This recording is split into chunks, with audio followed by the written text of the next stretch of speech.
एक बार एक गांव में दिनेश नाम का आदमी अपनी दूसरी पत्नी सीमा और 2 बच्चों प्रीति और प्रिया के साथ रहता था। उसकी दूसरी पत्नी सीमा बहुत ही क्रूर थी। वो प्रीति और प्रिया को अक्सर मारती पीटती और उन्हें खाना भी नहीं देती थी। अरे ओ महारानियों, सुबह से तुम्हारा काम खत्म नहीं हुआ क्या? जिंदगी भर यही काम करना है? चलो इसे खत्म करो और कपड़े धो दो। इतना खाती हैं और जरा सा काम इनसे नहीं होता। मौका मिल जाए तो नमक के साथ मुझे भी खा जाए, भुक्कड़ कहीं की। सीमा की इस बात पर प्रीति को गुस्सा आ जाता है। माँ, अगर आप हमसे ऐसे ही बात करोगे तो हम पिताजी से आपकी शिकायत करेंगे। पिताजी से शिकायत करेंगे? तेरा बाप मेरा क्या उखाड़ लेगा? वैसे भी तो वो चूहे से कम नहीं है। फिर प्रीति और प्रिया अपने कमरे में चली जाती हैं। आज हमारी माँ जिंदा होती तो हमारे साथ ऐसा जानवरों जैसा सलूक ना होता। माँ, तुम कहाँ हो माँ? सही कह रही हो प्रीति दीदी, लेकिन हमारे पिताजी भी हमारा साथ नहीं देते। पता नहीं सौतेली माँ ने क्या कर दिया है उन्हें भी। इन दोनों लड़कियों के पर निकल आए हैं। इन्हें सबक सिखाना पड़ेगा। आज ही अपनी बहन सविता को बुलाती हूँ और इनको ठीक करती हूँ। अगले दिन सीमा के बुलाने पर सविता घर पर आ जाती है और फिर सीमा उसे सारी बात बताती है। सीमा बहन, ये तो किसी विद्रोह की खुशबू आ रही है।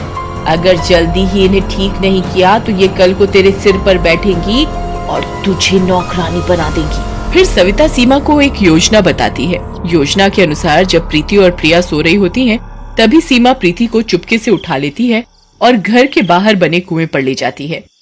प्रीति एकदम से जाग जाती है। माँ, मुझे यहाँ क्यों ले आई हो? और सविता मौसी क्या कर रही है? आज तुझे सबक सीखना है। बहुत मुंह चलाती है ना? मेरी प्यारी बहना से बहस करेगी? ऐसा कहकर सविता प्रीति को मारने लगती है और फिर कुएं में लटका देती है। माँ, मुझे माफ कर दो। मैं आगे से कभी आपसे बहस नहीं करूंगी।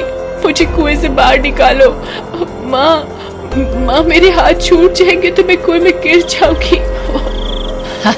मजा आ गया सविता बहन। टंगे रहने दो थोड़ी देर और, अकल ठिकाने आ जाएगी इसकी।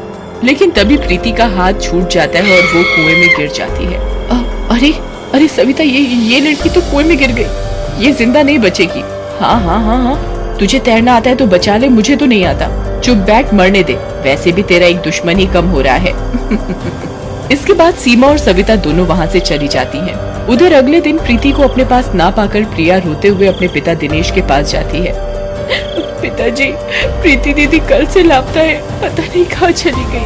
हाँ ठीक है बेटी, मैं अभी देखता हूँ कहाँ है वो, तुम रो मत। तभी सीमा और सविता वहाँ आ जाती हैं। इन लड़कियों के तमाशे से तो मैं दुखी हो गई हूँ। जब देखो नया ड्रामा। चलो अपना काम करो, बहाने पास कहेंगी। उधर रात तक भी प्रीति को अपने पास ना पाकर प्रिया रोने लगती है। प्रीति दीदी तुम कहाँ चली गई?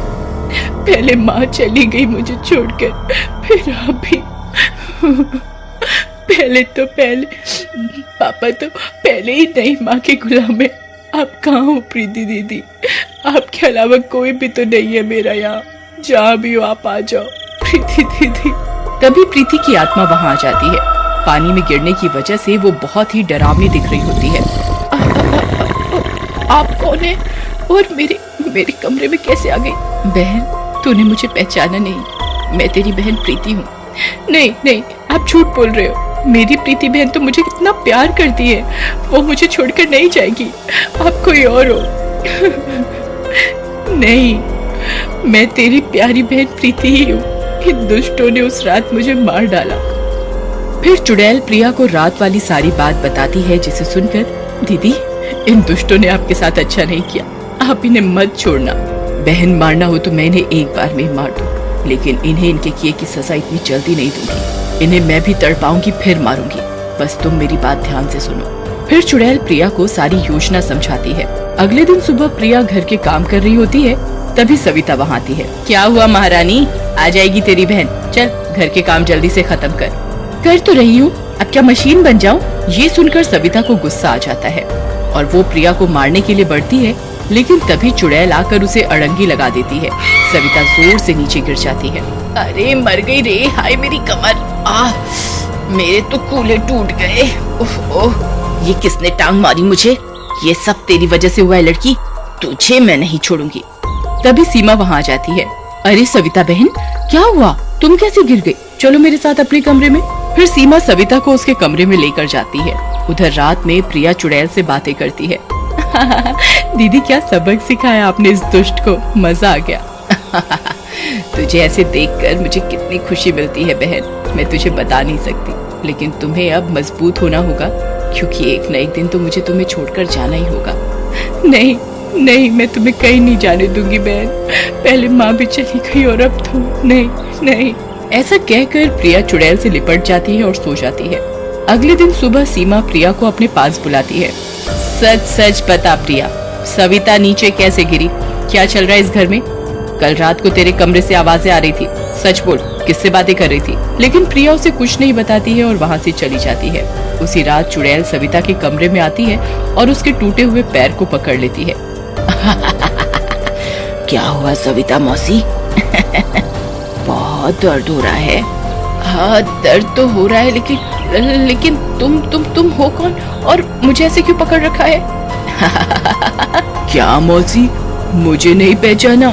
मैं आपकी बेटी प्रीति हूँ। नहीं, तुम जिंदा कैसे हो गई? नहीं नहीं नहीं, तुम झूठ बोल रही हो। हम चुड़ैल हैं मौसी, इंसान नहीं जो झूठ बोले। चलो, वैसे भी आपका इस दुनिया में टाइम खत्म हो गया है।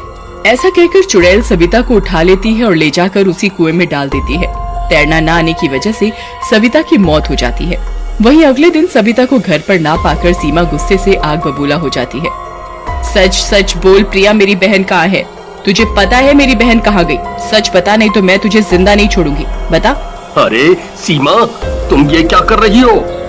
भला इस बच्ची को क्या पता कि तुम्हारी बहन कहाँ गई? तुम हटो बीच में से। कल इसके कमरे से हंसने की आवाजें आ रही थी और कल रात से ही मेरी बहन गायब है। इसे सब पता है, मैं इसका टेटुआ दबा दूंगी। जैसे ही सीमा प्रिया को मारने के लिए आगे बढ़ती है, तभी चुड़ैल कमरे में आ जाती है। चुड़ैल तो मैं हूँ माँ, तुम चुड़ैलों वाली हरकतें क्यों कर रही हो? और रही प्रिया को मारने की बात, तो मेरे रहते इसे छुआ भी तो मैं तुझे अभी यही मार दूंगी। कौन हो तुम? तुम्हारी आवाज तो प्रीति जैसी लग रही है। सही कहा, मैं प्रीति ही हूँ जिसे तूने कुएं में फेंक कर मार डाला था। ऐसा कहकर चुड़ैल सीमा को उठा लेती है और कुएं में लटका देती है। बहन छोड़ दो इसे, ये जैसी भी है हमारी माँ है, हम इसको कैसे मार सकते हैं? लेकिन प्रीति प्रिया की कोई बात नहीं सुनती और सीमा को कुएं में फेंक देती है। बेटी मुझे माफ कर दो, मैं अब से प्रिया का पूरा ख्याल रखूंगा। तभी प्रीति वहाँ से मुक्त होकर चली जाती है।